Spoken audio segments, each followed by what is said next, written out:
it's me, Katie. Today I'm going to talk about how long it takes from the listing process through the closing process.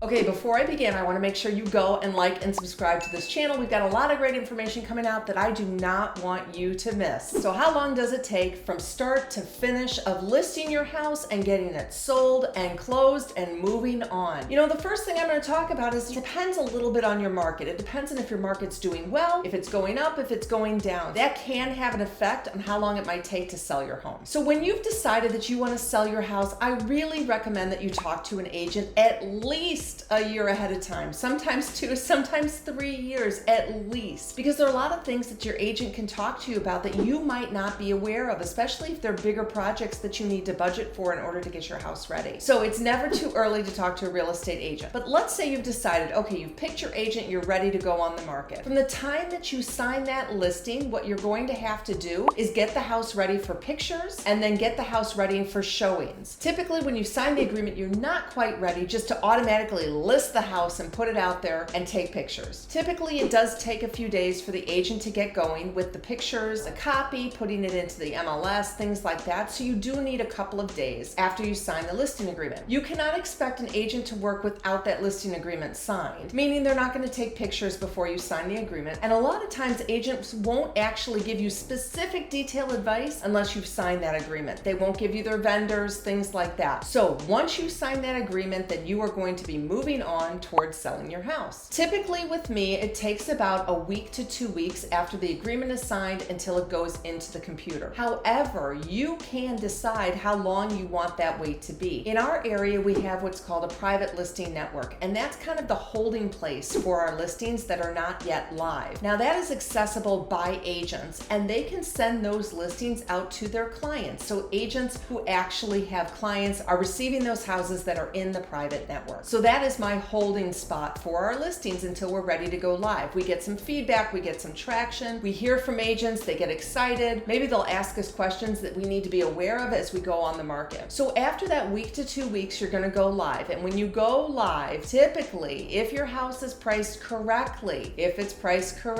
I really believe you shouldn't be on the market for more than 30 days. And that is the key. If you're trying for a high price, or if your agent has said, you know, your house has some work, buyers might not like this. When I go into a house, I say, okay, we need to be aware of the negative feedback that we're gonna get. Also, you wanna make sure that you time when your house goes on the market. I personally don't like homes that go on the market on Friday because I think that misses a lot of people's inboxes over the weekend. And so they're not necessarily prepared to see a house over the weekend. Even though that is the ideal time, I really think Thursdays are a great day to go on the market. We also go on the market on Tuesdays as well. This helps us get some traction so that when this is shot out to people, it goes into their inboxes right away and they can see it. Again, if they are out of town on a Saturday or a Sunday, they may miss it. So as I said, if you're on the market for more than 30 days, there's some type of issue. And that is typically in any market that you're in. And you're gonna say, well, Katie, you know, if our market's bad in our location, then maybe we just need to wait. It's always price. So if your price was lower, you'd probably sell. And that means you need to work with the buyers who are coming because the buyers set the market price ideally. There is a difference when you're looking at a luxury home because you don't have as many buyers for that type of property. There's not much of a buyer pool out there, so you have to be a little patient. So what I'm saying might not actually be the case. It could be longer than 30 days. You need to make sure you're working with your agent. If your agent tells you the price is too high, you need to listen to him or her. And it's not just because they want a lower price because it's going to sell quicker. It's because they know that the longer you're on the market, the less traction it gets, the less excited people are about seeing the home. And so you need to decide pretty quick if your price is correct or not. Typically, what I will say is in the first 2 weeks, if you have had no showings or very, very few showings, your price is too high. And if you've had 15 showings and no offers, your price is too high. So I say this before we go on the market with any house. I want my sellers to be aware. The market is going to guide us on how long it's going to take to sell your house, and it is very cost dependent. funded, because I also want you to think about interest rates. They go up, they go down. That also affects the market. Okay, so let's say you're in a normal market, you have a normal home and you're priced correctly. I really believe you should be under contract within 2 weeks to 4 weeks. So within 30 days, you should be under contract. That is kind of my rule of thumb. After the 30 days, what's going to happen is that typically there's about a week to about 2 weeks that are used for the inspection. If you're in an attorney state, it'll go back and forth between the attorneys, or the agents will be negotiating some of the inspection items. You should be set to go to closing. If your buyer has a mortgage contingency, that mortgage contingency means that they can back out of the contract almost at any point up until that contingency is over, which is typically only a couple days before closing, if they cannot get their mortgage. Remember, that is a contingency typically in most contracts. They can back out if they cannot get their mortgage. So I know you're going to be thinking, oh my gosh, that's going right up to the time of closing. Yeah, that is kind of the way it is, and it is a little bit of a risk. What I will say though is that once a buyer gets through the inspection, and once they get through all of the negotiations from the inspection, they typically are all in. People do not do that for fun. They don't just make offers and then do an inspection and pay for an inspection and then pull out. So realistically, you are set for closing unless there is some financial issue. So now going back 30 days up until the contract is written, and then you have probably an additional 30 to 45 days to close. Okay, so what you're looking at is you are looking at 2 to 3 months from the day you go on the market until the day you close. Now it can be more and it can be less. If it's more than 3 months, the buyer has to lock their mortgage rate. Now it depends on what kind of market you're in, whether or not they want to lock their rate. Maybe they think rates are going down. But if they go beyond 3 months, they are going to have to pay for a rate lock. That's why most buyers will not go out 3 months even if the seller wants it. That is a little bit of an issue. So let's talk about a rent back. Some people want a rent back because they want to close and then they want to stay in the house until they can close on their other property. Because trying to get all of this timing correct is really, really hard. And so a lot of sellers are going to ask for a rent back, but does it happen? Not a lot, and attorneys hate it. Attorneys absolutely hate rent backs. But with that being said, rent backs do happen depending on what market you're in. If you're in a very competitive market and you're getting multiple offers on your home, you may get a buyer that is willing to give you a rent back in order to get the house. And that may be one of the negotiating tools that they may use in order to get the house in a competitive market. Now, you as a renter will have to pay for rent. Yes, that's how it works. And typically it's going to be PITI,